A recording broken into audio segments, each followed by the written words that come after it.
இந்த சிக்கன் ஊறுகாவ வச்சு தான் நான் ஃப்ரைட் ரைஸ் பண்ணியிருந்தேன். இதோட டேஸ்ட்டு சும்மா அட்டகாசமா இருக்குங்க. செஞ்சு வச்சீங்கன்னு வைங்களேன், 1 நாள் இல்ல 2 நாள் டக்குன்னு காலியாயிடும். அதுவும் ஊறுகாலாம் செஞ்சீங்கன்னா, மறக்காம கடாய் சாதத்த சாப்ட்டுருங்க. ஏன்னா, அதோட டேஸ்ட்டே அல்டிமேட்டா இருக்கும். நான் 300 கிராம் போன்லெஸ் சிக்கன் எடுத்திருக்கேன். அதில மஞ்சத்தூள், மிளகாத்தூள், உப்பு சேர்த்து நல்லா மேரினேட் பண்ணி ஒரு 1/2 அன் ஹவர் வச்சுருங்க. இதுக்கு ஒரு மசாலா வறுத்து அரைச்சுக்கலாம். கடுகு, வெந்தயம், சீரகம், கிராம்பு, ஏலக்காய், பட்டை, அன்னாசிப்பூ, 1 டேபிள் ஸ்பூன் மல்லி சேர்த்துக்கோங்க. இப்ப இத நல்லா வறுத்துட்டு, ஆறுனதும் மிக்ஸர் ஜார்ல சேர்த்து பொடி பண்ணி எடுத்துக்கோங்க.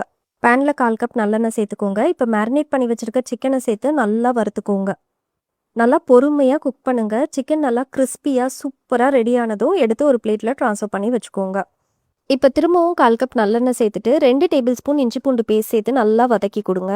இப்போ 1 டீஸ்பூன் மிளகாத்தூள் சேர்த்து நல்லா மிக்ஸ் பண்ணிட்டு, நம்ம வறுத்து வச்சிருக்க சிக்கன சேர்த்துக்கோங்க. நல்லா கலந்து குடுத்துருங்க. இந்த ஸ்டேஜ்ல உப்பு பத்தலனா உப்பு சேர்த்துக்கலாம்.